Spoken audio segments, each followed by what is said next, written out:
एक मिनट, फवाद चौधरी गाड़ी पे चढ़ के नारे लगाते थे छीन मिलेंगे आजादी, 2 दिन वो बर्दाश्त नहीं कर सके, लेकिन दूसरों के खिलाफ जब उन्हीं की दौर में स्टेट कोऑपरेशन यूज हो रहा था वो तालियां बजाते थे, वो तमस्कुर उड़ाते थे। मेरी बात सुने, प्रॉब्लम ये है कि हम सब लोगों ने, हमारे लिए तख्ता मश्क जो है वो सियासतदान है कि भाई सियासतदानों को यहाँ बड़ा आसान है, सारे बैठ के बुरा भला कहें, उन्होंने आपका क्या कर लेना है, सबके नाम ले, आप नवाज शरीफ से लेके फवाद चौधरी तक जिसको मर्जी है बुरा भला कह लें, आपका क्या कर लेंगे, उनको कहे ना जिनको कहना मुश्किल है। तो बात यह है कि असल सहाफत यह है, मेरी बात सुन लें, असल बात यह है कि जब हम उनको बहुत बुरा नहीं कह सकते, जिनको कहना चाहिए, जो तरगीब देते हैं, जो तशद्दुद को वो आपका लाइन आपकी सुनने के लिए तरस गए, उनको सब क्या मुराद है? आप पीर साहब डंडा शरीफ की बात कर रहे हैं।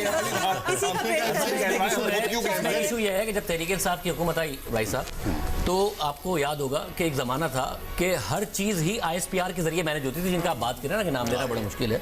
वो जब कहा जाता था सहाफ़ियों को कि 6 महीने तक आपने हर हाल में पॉजिटिव खबर देनी है, हम खबर करते थे किसी वजीर के खिलाफ, हम खबर करते थे किसी वजीर की गवर्नेंस के खिलाफ, कॉल नहीं आती थी हुकूमत से, कॉल आती थी ISPR की तरफ से, ठीक है। तो उस ज़माने में बाकायदा तौर पर कुछ चैनल की इंतज़ामिया और 2 वज़रा इमरान खान साहब की गवर्नमेंट में जो कि बहुत अहम वजीर थे, जिनमें से एक रूपोश हैं और एक गिरफ्तार हैं, जिनमें से शायद एक की हम इस वक्त गुफ्तगू भी कर रहे हैं, उनसे जाके शिकायत की गई कि आप ये ना करें कि आप फौज का इतना इस्तेमाल करें हमारी आवाज़ को दबाने के लिए कि एक दिन कल को जब आपके ऊपर डंडा आए तो हम आवाज़ ना उठा पाएं और हम अपने घुटनों पर बैठ गए हो। तो जवाब ये दिया गया, क्या करें, आपको बात भी तो उनकी समझ में आती है ना। और फिर हंसा गया। खान साहब ने ये बाकायदा तौर पर किया है, जो जब इमरान खान साहब उम्रे पे गए हुए थे, अंसार अब्बासी साहब ने एक स्टोरी की, तो इमरान खान साहब ने उम्रे से मैसेज किया DG ISPR को, DG ISPR ने चैनल की इंतजामिया को कहा कि इसको निकलना चाहिए। खान साहब खुद भी कह सकते हैं कितनी ख्वाहिश हो रही थी, इस्तेमाल किया गया। कल तो हमने इस पे बड़ी तफसीली, मैंने जो मीडिया की पॉलिसी थी इमरान खान की, इस पे तफसीली उसको कंडेम किया था, और मैं पहले दिन से इस बात का मुखालिफ था कि ये जो कर रहे हैं, बल्कि मेरा तो बड़े पहले दिन से ही मैंने इन्फॉर्म भी किया था अपने मीडिया ग्रुप को कि ये बेसिकली बाजवा साहब का प्लान था। बाजवा साहब हर एंकर से जिससे मिलते थे उससे तनख्वाह पूछते थे, और ये भी कहते थे कि मेरी तनख्वाह, और ये भी कहते थे कि मेरी तनख्वाह तुमसे कम है। मगर देखिए, एक से मुझे बात करनी पड़ा, सब हम सब यहाँ बैठे हुए थे 2018 की कैंपेन में भी। एक फर्क हमें अप्रिशिएट करना चाहिए कि 2013 के बाद क्या हुआ मीडिया में।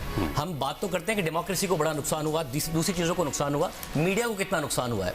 मीडिया में सच्ची बात करना, फैक्ट चेक करके बात करना अजाब बन गया, उस पर आपको लिफाफे का इल्ज़ाम भुगतना पड़ा, आपको मुल्क मुखालिफ होने का इल्ज़ाम भुगतना पड़ा। एक ऐसा कल्चर परवान चढ़ा जिसमें एक मसाया कॉम्प्लेक्स पैदा किया गया इस कौम में कि एक आदमी आएगा 90 दिन के अंदर करप्शन खत्म करेगा, मुल्क की इज्जत बढ़ाएगा, इसलिए जो उसके खिलाफ बात कर रहा है वो या तो बिका हुआ है, पेड है, या फिर किसी के एजेंडे पर है। हेट स्पीच मीडिया के जरिए फैलाई गई, फेक न्यूज़ मीडिया के जरिए फैलाई गई। हमने देखा कि रूल ऑफ लॉ की बात नहीं होती थी। आज आप अक्रॉस प्लेटफॉर्म देखें, मैं सिर्फ जियो की नहीं बात कर रहा हूँ, आप मुख्तलिफ चैनल्स की ट्रांसमिशन देखें तो उन पर बात हो रही है रूल ऑफ लॉ की, उसमें बात हो रही है कि एक जमात के साथ ज्यादती हो रही है, उसमें बात हो रही है कि जी डेमोक्रेसी इस मुल्क में परवान चढ़ेगी तो मुल्क आगे बढ़ेगा, डेमोक्रेसी बेहतर होगी तो मुल्क की इकोनॉमी बेहतर होगी। 2013 से लेकर 2018 तक की आप मुख्तलिफ चैनल्स की देखें जो कि खान साहब के फेवरेट चैनल होते थे। खान साहब लंदन की मिसालें देते हैं, उन चैनल्स ने 14 केसेस जाके आ रहे हैं, एयरलाइन हमने नहीं आ रहे, 24 केसेस जाके आ रहे हैं।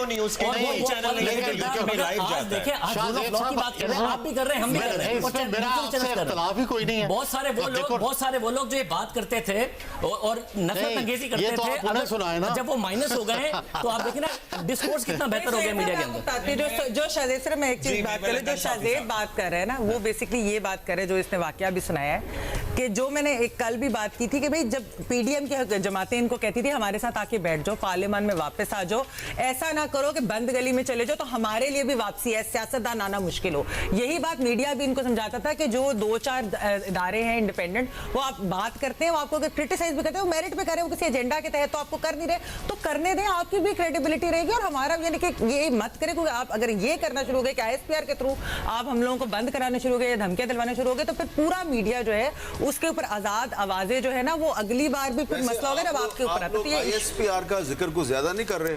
नहीं करना चाहिए। जनरल बाजवा का भी हुआ। आप जनरल फैज को भूल गए हैं। जनरल फैज अमीन।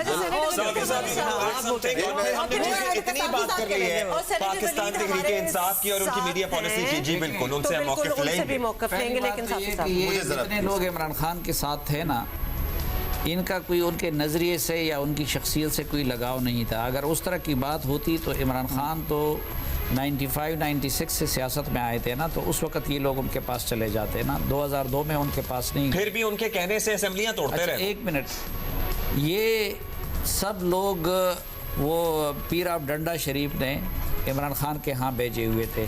फवाद चौधरी को भी उन्होंने भेजा था, शाह महमूद कुरैशी को भी उन्होंने भेजा था, जहांगीर तरीन को भी उन्होंने भेजा था, परवेज़ खटक को भी उन्होंने भेजा था। और उनकी वजारतों के दिनों में वो हमारे साथ खलवतों में बैठ के बुरा भला कहते थे इमरान खान को। परवेज़ खटक साहब को वो बुरा भला कहते थे, वो परवेज़ खटक साहब को बुरा भला कहते थे। अच्छा, इसकी मैं आपको एक बड़ी मिसाल दे दूँ ज़बरदस्त। कल इधर बात हो रही थी ना, इमरान खान ने सिर्फ अब पीर ऑफ डंडा शरीफ से मदद नहीं ली थी। उन्होंने जब सियासत शुरू की तो 2002 के इलेक्शन के लिए भी वो रोज़ाना जाते थे और मुशर्रफ साहब से इलेक्टेबल्स की भीख मांगते थे।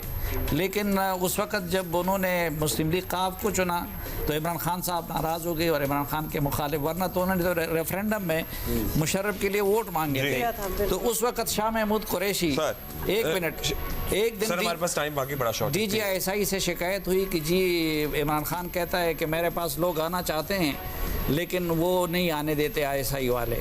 जब उनसे पूछा कि कौन, उन्होंने कहा शाह महमूद कुरैशी। तो शाह महमूद कुरैशी से पूछा गया कि भाई तुम्हें किसने मना किया है? तो शाह महमूद कुरैशी ने कहा कि वो मेरे पीछे पड़ा होता है, मैं अब इतना गिरा हुआ हूँ कि मैं इमरान खान के साथ जाऊँगा। तो ये सेनेटर वलीद, हम चूंकि high standard of journalism maintain करते हैं इसलिए इतनी बात हुई है। शहजाद आपके पास आएंगे, लेकिन सेनेटर वलीद हमारे साथ मौजूद हैं। जी वलीद साहब, आपने कॉन्वर्सेशन तो सुनी ली होगी मेरा ख्याल है अब तक। पीर ऑफ डंडा शरीफ के लोग थे, वापस ले गए। जी सेनेटर साहब।